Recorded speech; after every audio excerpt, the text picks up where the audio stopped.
Ahora que has terminado la unidad correspondiente a fuentes del derecho internacional, vamos a abordar las principales conclusiones. En primer lugar, debes recordar que fuente de derecho internacional hace referencia al origen de la norma internacional, es decir, cómo se crea esta norma, cómo se manifiesta y cómo se verifica. Las fuentes de derecho internacional tienen diferentes clasificaciones. Un tipo de clasificación señala que las fuentes de derecho internacional se dividen en fuentes materiales y fuentes formales. Las fuentes materiales serían fuentes extrajurídicas y las formales serían fuentes jurídicas. Las fuentes formales, a su vez, se dividen en fuentes principales, en las cuales se considera los tratados, la costumbre, los principios generales, y en la otra clasificación se encuentran las fuentes secundarias, que son la jurisprudencia o la doctrina. Una de las fuentes de derecho internacional más estudiadas y comentadas son los tratados. Los tratados son definidos en el artículo 2 de la Convención de Viena sobre Derecho de los Tratados de 1969. En él se señala que un tratado será aquel acuerdo internacional celebrado entre Estados y regido por el derecho internacional, que puede constar en uno o en varios instrumentos indistintamente de la denominación en particular que se le atribuya. Los tratados tienen partes. En primer lugar va el título, seguido del preámbulo, luego de la parte dispositiva, terminando con las cláusulas finales. Para seguir con la celebración de los tratados se tienen diferentes principios. Se tiene, por ejemplo, el principio del pacta sunt servanda, el principio bona fide o de buena fe, el principio de ex consensu advenit vinculum, el principio de jus cogens y el principio res inter alios acta. Para celebrar un tratado podemos identificar diferentes fases. Tenemos, por ejemplo, la fase inicial. En esta fase se genera la negociación, la aprobación o adopción. Luego viene una fase intermedia que se va a desarrollar en el interno de cada estado según la legislación nacional de cada uno de ellos. Y para terminar viene la fase final, que se va a generar al momento de depositar el instrumento de ratificación. La reserva es una declaración que realiza un Estado frente a un tratado al momento de firmar, aceptar, aprobar o ratificar el mismo. El objetivo de esta declaración es el de modificar las eventuales obligaciones contenidas en determinadas cláusulas del tratado. Existen reservas que son de tipo interpretativas, es decir, que buscan cambiar la interpretación de estas cláusulas. Tenemos que recordar también las enmiendas. Las enmiendas son distintas a las modificaciones.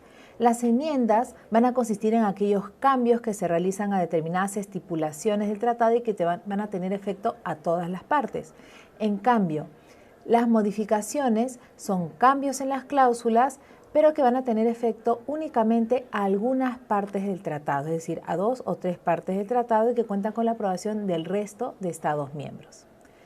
Para la interpretación de tratados se tienen que seguir diferentes principios. Vamos a tener en primer lugar el principio del sentido corriente de los términos, el principio del contexto, el principio de conformidad con el objeto y fin del tratado y el principio de buena fe. Los tratados, salvo pacto en contrario, se aplican en todo el territorio de los estados contratantes y se aplican también, salvo pacto en contrario, a partir de la entrada en vigor de dicho tratado. Otra de las conclusiones que también debemos tomar en cuenta son las referentes al perfeccionamiento de los tratados en el ámbito nacional peruano. Este perfeccionamiento va a tener dos vías, la vía simple y la vía grabada. La vía simple va a consistir en la aprobación del tratado mediante un decreto supremo firmado por el Ejecutivo, que va a servir como instrumento de ratificación de ese tratado, con cargo a rendir cuenta al Congreso. En cambio, la vía grabada va a ser un poco más compleja y la vamos a encontrar en los artículos 55, 56 y 57 de la Constitución. Estos artículos van a establecer que cuando los tratados hacen referencia a asuntos como soberanía, derechos humanos, modificaciones legislativas nacionales, es necesario que sean aprobados mediante un decreto legislativo previo debate y aprobación del Congreso de la República. Este decreto legislativo va a servir como instrumento de ratificación y así es como un tratado se va a poder dar por aprobado en nuestra legislación nacional. debemos señalar también el significado de la denuncia de un tratado. Una denuncia es una manifestación que hace un Estado con el objeto de desobligarse de un tratado. Las formas de denunciar un tratado se deberían encontrar en las cláusulas finales del referido tratado. Usualmente se realiza mediante el preaviso de 1 año. Igualmente, es factible plantear la nulidad de los tratados. Esta nulidad se puede dar, por ejemplo, por la violación de una norma de derecho interno, por la restricción de los poderes representante, por error, dolo, corrupción de representante, coacción sobre el representante de un Estado, o por amenaza o uso de la fuerza sobre el Estado, o también por la incompatibilidad del tratado con una norma ius cogens. Adicionalmente, debemos también identificar la diferencia entre suspensión y terminación de un tratado. En la suspensión se mantiene el vínculo jurídico entre los Estados. En cambio, en la terminación, este vínculo jurídico queda extinto. Otra fuente de derecho internacional que conviene señalar es la costumbre internacional, y de hecho la mayoría de normas del derecho internacional son consuetudinarias. En el artículo 38 del Estatuto de la Corte Internacional de Justicia se define la costumbre internacional como la práctica generalmente aceptada como derecho. La costumbre tiene 2 elementos: el elemento material, conocido como la inveterata consuetudo, y el elemento espiritual, conocido también como la opinio iuris. Entre el tratado y la costumbre internacional hay una relación muy cercana. De hecho, existen tratados que han codificado la costumbre internacional.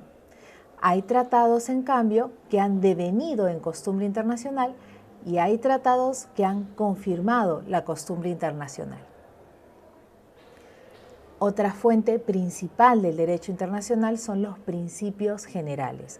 Estos son definidos como unos postulados generales que van a dar lugar a otras normas de derecho internacional más específicas. Igualmente, una fuente de derecho internacional que no podemos dejar pasar es una fuente secundaria, que son las decisiones judiciales.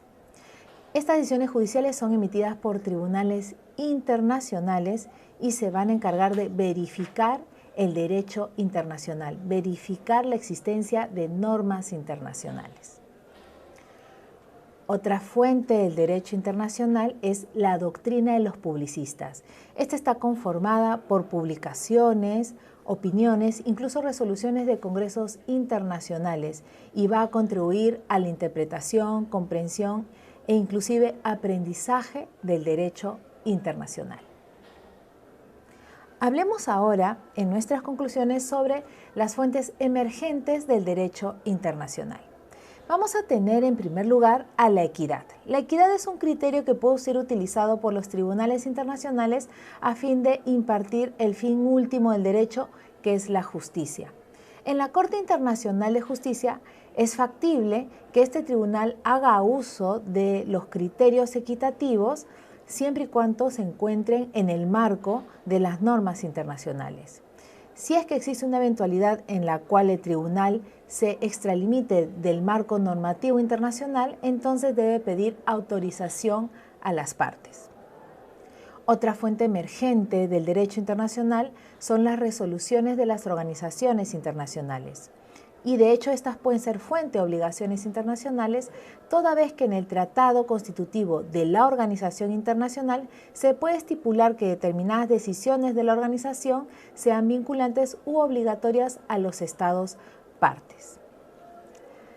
Una fuente adicional que conviene comentar son los actos unilaterales de los Estados. Estas son manifestaciones de voluntad de los Estados que pueden tener consecuencias jurídicas. Algunos ejemplos de actos unilaterales pueden ser la renuncia, la protesta o la notificación. Hablemos ahora del estoppel o la doctrina de los actos propios. Esta señala que cuando un sujeto ha inducido a otro a actuar de determinada manera, ya sea con su conducta o su silencio, luego no puede negar lo dicho o hecho cuando esta situación le resulte desfavorable y en consecuencia se generen determinados efectos jurídicos.